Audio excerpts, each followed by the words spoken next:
Hi guys and welcome back to another episode of the FIFA 21 Ultimate Team Road to Glow. And we are back again for another episode. Now, if you're thinking, I'm sounding a little bit depressed, well, yeah, I am, because obviously England lost last night, obviously in the Euro final, which is very depressing, but it is what it is. The penalty shootout it wasn't meant to be. There's a lot of things that could be said about tactics, whatever. Obviously letting Saka take a penalty as well, being 19, it's a lot of pressure and things like that, but at the end of the day, you've got to be proud of the players that have on that pitch. Realistically, to get to a final, it's still a ridiculous achievement in itself. There's a lot of big teams that we've overcome, obviously the likes of Germany and things like that. So you've got to be proud of the players of what they've achieved, and obviously hopefully we can do one better in the World Cup next year, because that is one of the best things about having the Euros delayed. We only have to wait a year for the World Cup, and also Southgate will be hopefully taking the team on, because obviously you want that continuity with obviously the manager, and obviously playing the same way.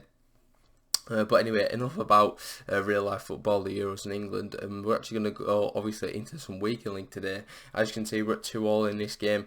I believe I was possibly 2-0 up, which isn't great. And then we get hacked down by, I believe, Christensen. He gets a straight red card at 2-2. So hopefully we can make this one-man advantage count, and we do just that, to be fair. We get the ball with Ousmane Dembele, and he sees the man in the box, which of course is Pele, and he's going to head it into the back of the net. Bit of a weird header that. I mean, he doesn't look like he's going to get a lot of power on, but he does. Then I decided I'm just going to chuck Laporte up front, and he goes and scores, so that was fantastic. Obviously with his 90 pace, he's not the slowest, and he does actually get himself a goal there with his 58 shooting, so that's decent. And then with 8 minutes to go, we'll make it a bit better. Laporte sort of getting a cheeky little sort of assist there, if you want to call it that, and then we do end up winning the game 5-2. So we'll take that 100%, and that I do believe that puts us up to 6-0. That's very, very nice, and we'll just get on with the next game then. So this is the next game. He's got 3 prime icon moments in Czech, Schweinsteiger, and also Xavi. So 3 very nice players. He's also got himself a Phil Foden, which unfortunately won't go up to 99 rated.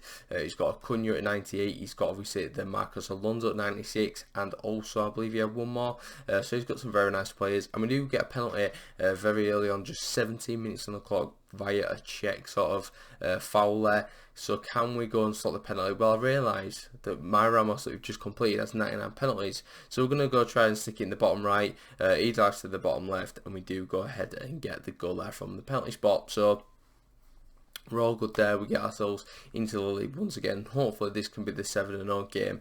However, it won't be just as easy as that, as Nani does play it across the Foden. It's a great save by Edison, but he's still got the ball. Nani then strikes and gets the goal with on a scissor kick, which is quite nice from him. And it gets even worse for us as Lanzini plays it into Foden, back to Lanzini. What can he do? He's on the edge of our box. He finds Foden. It's a strike, and he finishes.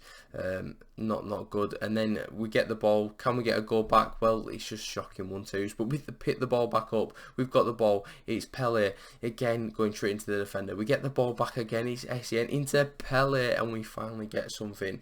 A few rebounds there on obviously the half-time mark. So we got lucky to get that goal. But then Lucas Hernandez of all players goes and scores that, so I'm like, great. But then Pele makes a tackle in the box. We find Maradona, and he's scissor kicked into the back of the net. So we're back at 3-3 in the 56th minute. We then go and obviously make the subs, and then we're into extra time now because nothing happened. And what a ball that is from Salah into Nani. 2 ball rolls, one the goalkeeper gets the goal, and we are winning in extra time. So absolutely love that from Nani. And then we do get the ball again, but we give it away. What can we do? Can we clear it? No, we can't. Foden shot, Foden scores. That Foden card is ridiculous, and if it got to 99 rated, that would just have been insane. But anyway, we pick the ball back up. He's cut inside of Salah. He shoots. He scores. So we're now winning the game again with 7 minutes to go, and we do end up winning the game. Now I switched to a foul at the back for the last 2 or 3 minutes just because I want to solidify the win, because I didn't really want to go to penalties, because I never really win penalty shootouts. We have won one already, I believe, in this sort of like weekend league weekend, so that's good, but I didn't want to do it again, so we just took the goal there and got the win. So we move on into the next game, and this one's a very, very nice team. It didn't start with Hullet, I'm pretty sure, because they were doing the Spanish objective or something, and obviously he subbed him on and he's already gone and scored, so that's not a great start. But then in the 45th minute, Giovinco saves us. I've scored a lot of goals in the 45th minute this weekend, which is quite interesting. But then Ronaldo gets dispossessed by Essien, and then Essien loses the ball. He picks out Ronaldinho, who's a mad player, and he's a mad goal there. Honestly, Ronaldinho, if he gets a player SBC, you know I'm completing him. That's the one that I'm sort of holding out for, because we've got a Eusebio SBC, which requires about 47 squads, and obviously you need like 89s, 88 rated squads, so it's going to be really expensive. We do have the fodder probably to complete it, but I want to hold off and obviously go and get ourselves like a Ronaldinho or something if we can, because I probably even prefer him to like I don't know, like an R9 or something, just because I preferred Ronaldinho in real life. Like the way he plays, obviously he's very silky on the ball and things like that. So we're at 3-2 in this game, then it's 4-3, and he gets himself an equaliser with 7 minutes to go, and that does mean that we're going to take it to penalties. So this is one of the penalty shootouts that we have this weekend. Sal's the first man to step up and he scores, so it's a good start from him. Then he's going to step up with his player. Can he score though? I'm sort of trying to psych him out with my keeper movement, going from middle to right, and he goes left, so we'd have the wrong way, and it's back to 1-1. Now Josh Kimmich is the man to step up. We brought him on as a sub in extra time, I believe. He steps up and slots it top right like a Harry Maguire penalty. Even though I aim to the bottom right, but we move, it's fine, it's in the back of the net. Then Hullet steps up. What can he do? Well, we're going to save it, boys. Ederson's going to save it. I tried to psych him out to go to the right, and then we went left and we saved it. Now Nani's got a chance to put us in front. Can he do just that? Well, no, he can't. We're gonna get it saved. So it's now Ronaldinho's chance to level it up. Here he goes then. I'm telling him to come on. I'm getting a bit cocky. He steps up and we don't save it. We nearly saved it, but unfortunately he went just to the left of the net. Then we go left and score, so we're back in the lead again at 3-2. Ronaldo's now going to step up. Can he score? If he misses and we score the next pen, we've won. But he scores, so we're still tied at 3-3. Now it's the boy Verratti to step up. 98 rated, scores straight away, just very clinical. And now if he misses this penalty, we win the shootout, and it's Eric Cantona to step up. He shoots and it's saved by Ederson. Get in there, so we win that shootout. A very, very tough game, I won't lie to you. He was a very good player, I can't lie.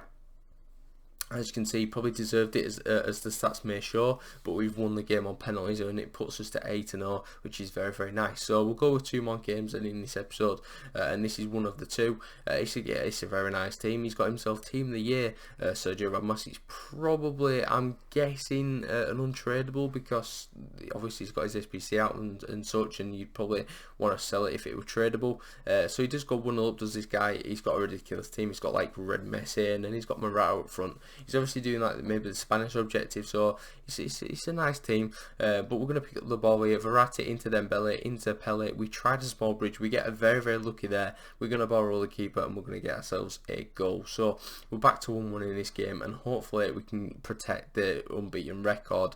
However, Joe Gomez does try his best to obviously stop that. I wasn't even controlling him. He just he engaged with the player, and they both just sort of clashed together, as you can see here. If it doesn't skip, yeah, Messi just lets it run into his elbow, and he's given a penalty. So here we go then. Messi's going to step up from the spot. Will we save it though? We've just had a shootout and we do actually save it. He goes top right and Ederson sprung like a fish. What a lad. So back to 1-1 in this game. Well, we're still at 1-1, and then we go up the end and get ourselves a penalty. Now that is a penalty. They both collided. Obviously the feet got tangled with De Jong and our striker there. So now we're going to step up with Sergio Ramos, and we're going to try to stick it top right, because I have confidence. He's got 99 penalties, and we do just that. Look at the top right bins, and he does score it. Obviously his De Gea did just sort of go like middle right, so he was never going to save it. and we're winning the game at 2-1. And then we put a lovely ball over there from Di Maria, who you may see as a sub as well, and then a beautiful finish from Benzema. Benzema and Di Maria on the same pitch together. Who'd have thought it? Honestly, obviously back on the pitch together, that's sort of why I wanted to do it. Obviously they both played at Real Madrid together, and I've not really used Di Maria or even Benzema that much recently, so we're up to 9 wins now after that nice finish, and we're going to go into the final game of the episode. So this is the team. It's a full Ajax team, I do believe, on first glance, and we do go 1-0 up inside 29 minutes, so it's a very good start. Then we go 2-0 from this fantastic strike. I mean, it's Verratti, so I don't really want to look, if I'm honest with you, because, you know, he's an Italian, but it's a brilliant finish nonetheless, and we are at 2-0 in this game. Wish I could speak, honestly. Back to 2-1 then, Braithwaite, but in the 88th minute, it's a beautiful ball strike. Oh, it's off the bar, but then we do finish it off, so that's quite nice. I mean, if we got that strike off from playing into the net, that would have been insane. But we do come away with the win, putting us up to 10 wins. We're loving life. So yeah, that pretty much wraps up the end of the episode. So if you enjoyed the video, give it a like, subscribe if you're new to the channel, and I'll catch you in the next one tomorrow.